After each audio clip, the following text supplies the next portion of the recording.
Good afternoon. Can I get you something to drink to get you started? Coffee, black. And your name?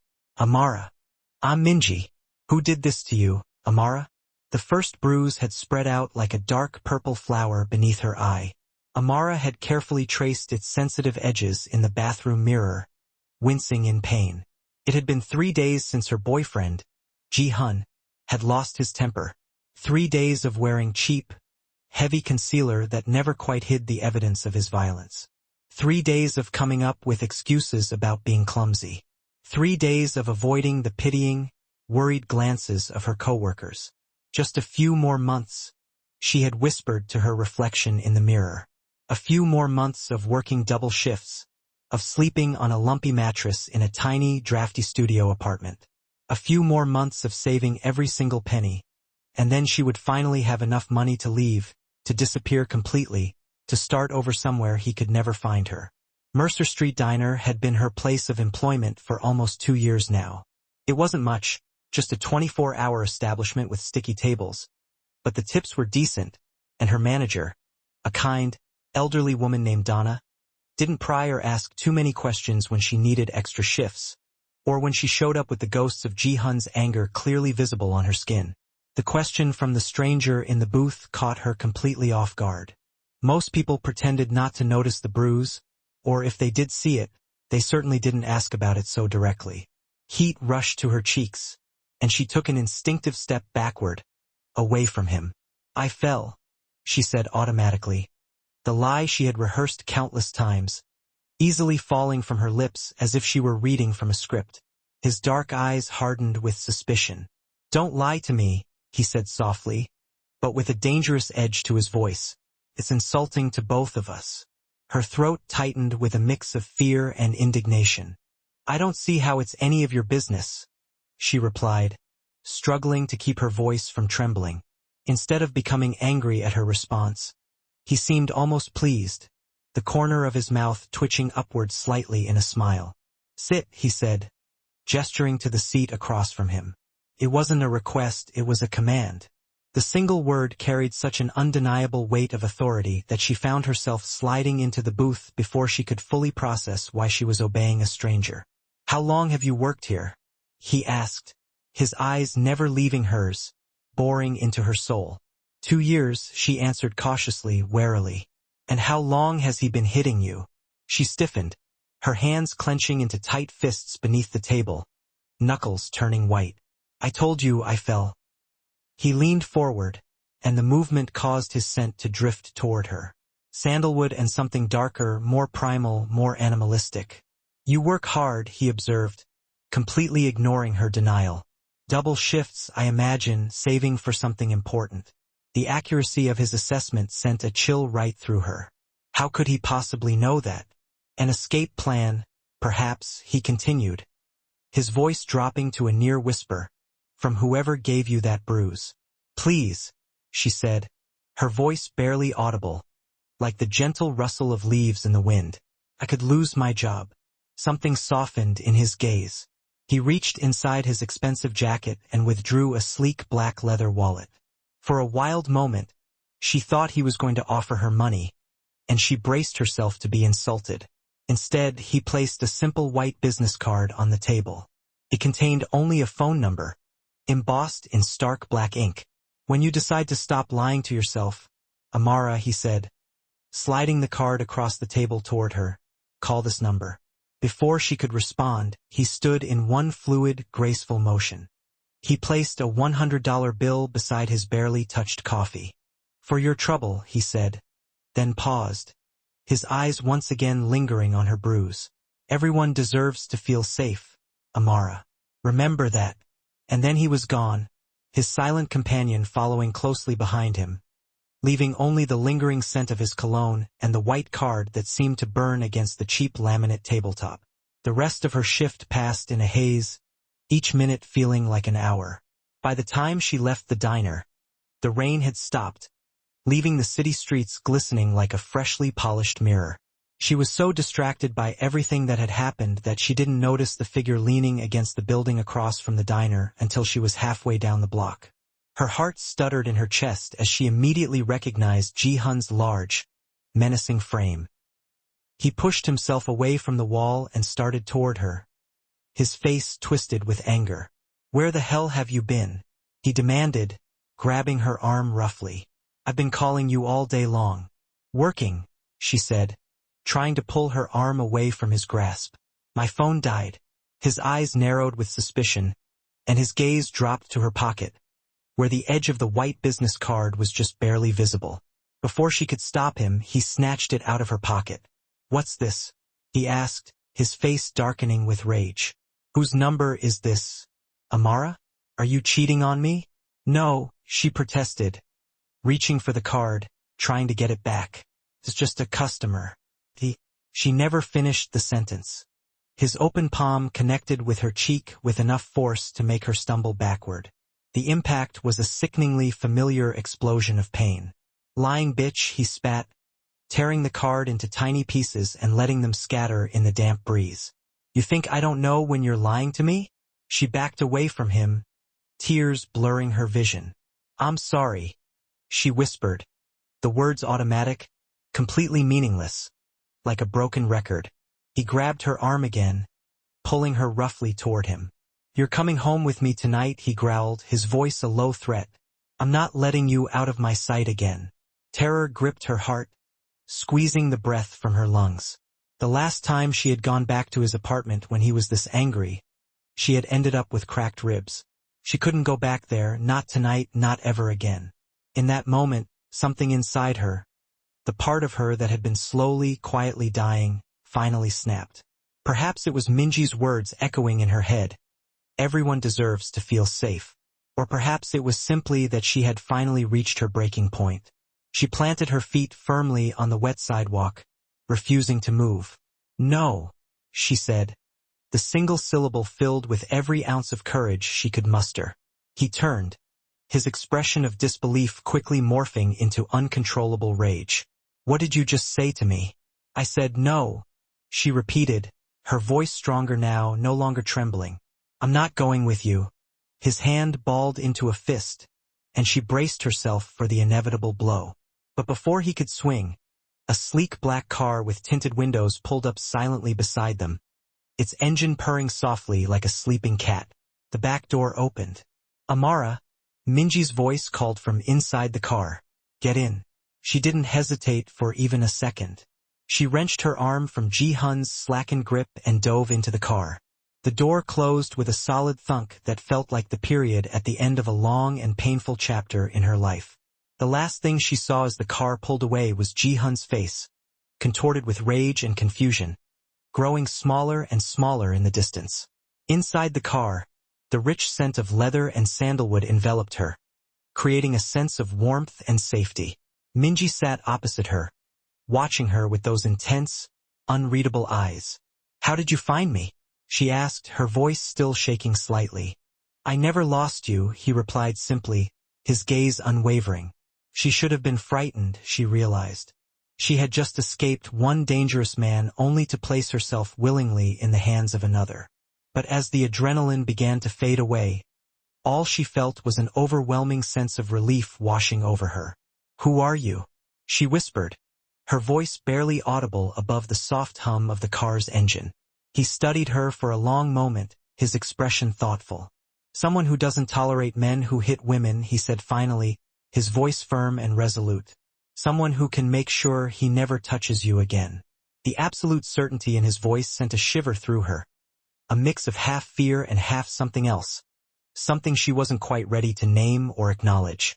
As the car carried them deeper into the city, toward an unknown destination, she realized she had just crossed a line, a point of no return.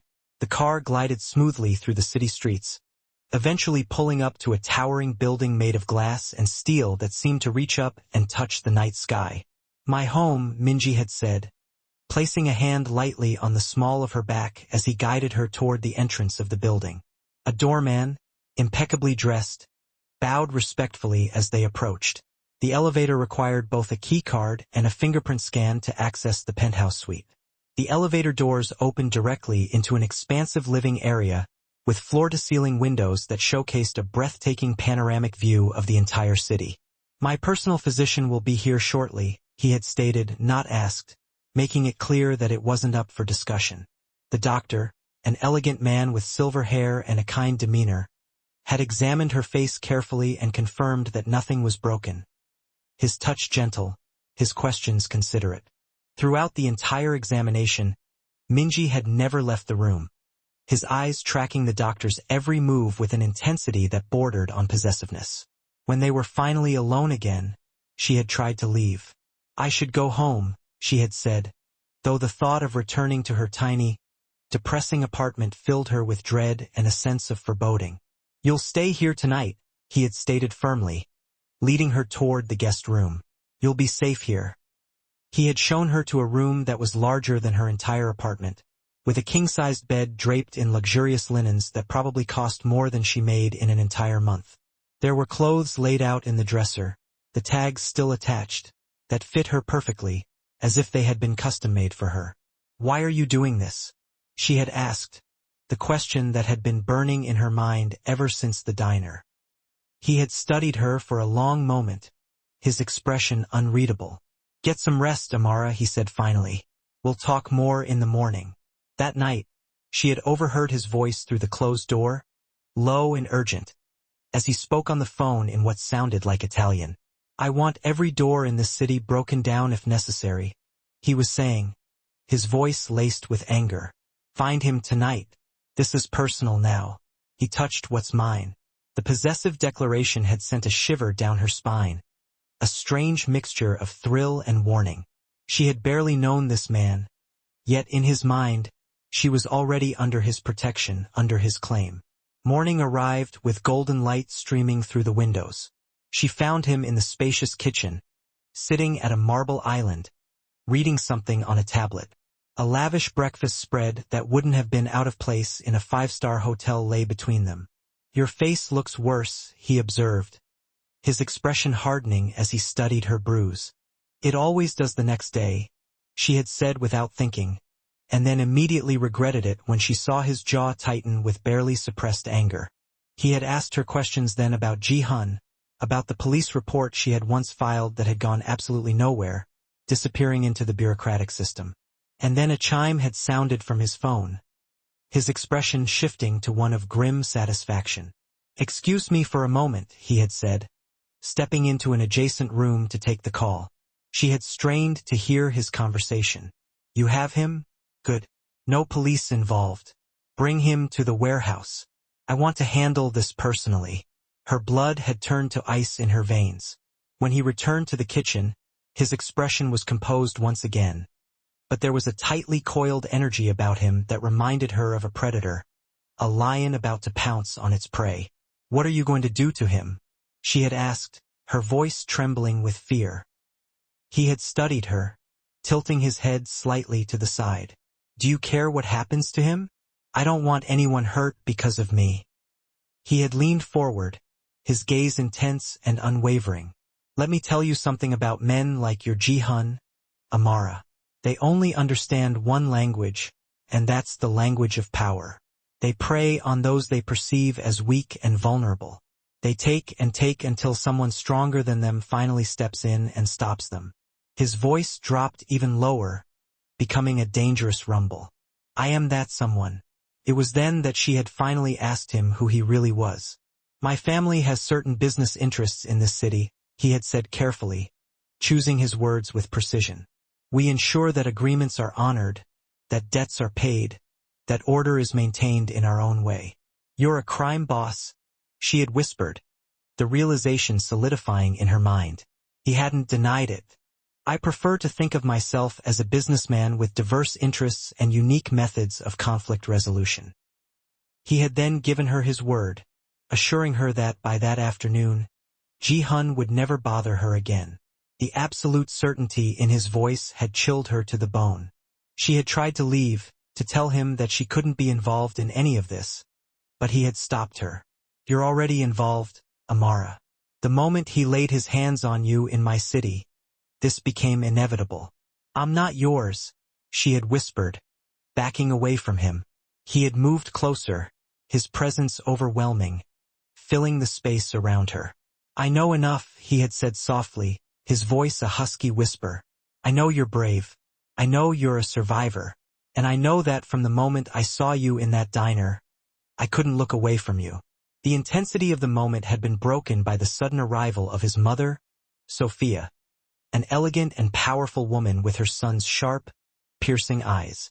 She had taken one look at Amara's bruised face, and then at her son, and a slow, knowing smile had touched her lips. She had spoken to Amara alone, telling her about her own past, about her marriage to Minji's powerful and dangerous father. He wasn't always an easy man to love, she had said, her voice filled with a mix of fondness and regret. But he made me feel safe in a world that had never been kind to me. My son is not accustomed to wanting things he cannot have. This restraint, it is unusual for him. Later, after his mother had left, Minji had confirmed that her ex-boyfriend, Ji-hun, had been dealt with, not killed, but persuaded to leave the city with the very clear understanding that his continued health and well-being depended on him never returning. The relief that washed over her was so intense that it had left her feeling dizzy and weak. That was when he had told her the real reason for his fierce protective instinct. His own sister, years ago, had been killed by an abusive boyfriend. I couldn't protect her then, he had said, his voice raw with an old, unhealed grief. I was too young, too powerless. But I am not powerless anymore. The raw honesty in his voice had been the first real glimpse beneath his carefully controlled exterior, and she had seen not a monster, but a man haunted by his own ghosts and tormented by his past.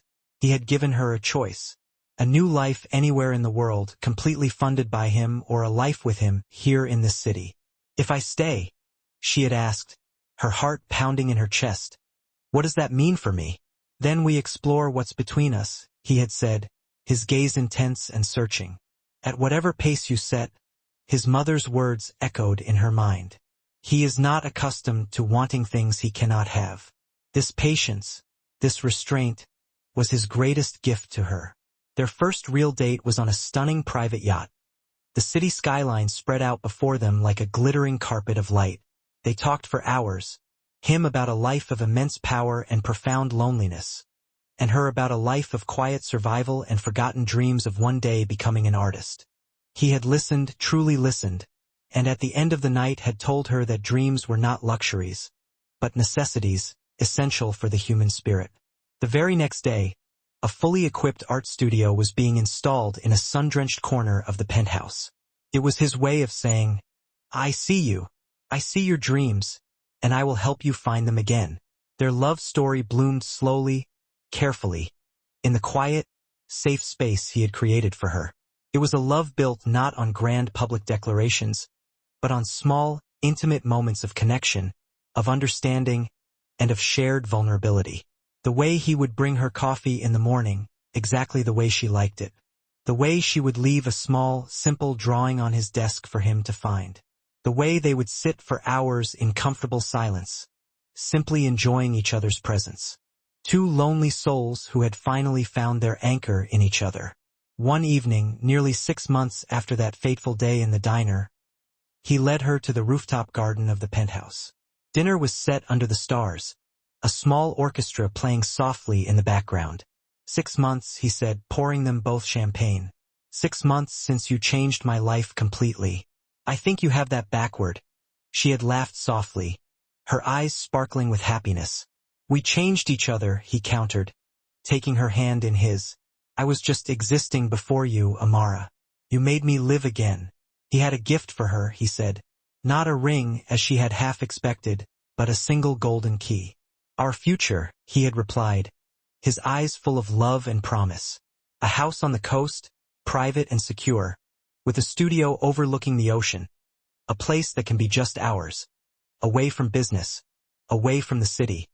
A sanctuary where we can truly be ourselves. Tears had pricked at her eyes. It wasn't just a house. It was a promise of a different kind of life. A life of peace and tranquility. A life filled with love and art. Later that night, as they lay tangled together in each other's arms, he had whispered against her hair, Stay with me, Amara. Not just tonight, but always. It was a request that should have terrified her, considering everything she had been through. But in the warm, safe cocoon of his embrace. It felt right, inevitable, as if it were meant to be all along. Yes, she had whispered against his skin. I'll stay.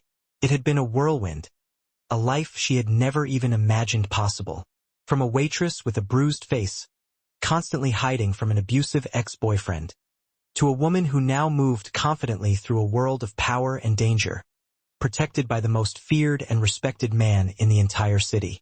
And as he held her close, his arms a possessive but incredibly gentle cage, she knew she had finally found what everyone searches for in this life. Not necessarily perfect safety, but perfect belonging. A place, a person that finally felt like home. Until next time, may your mirror always reflect hope back at you. Music,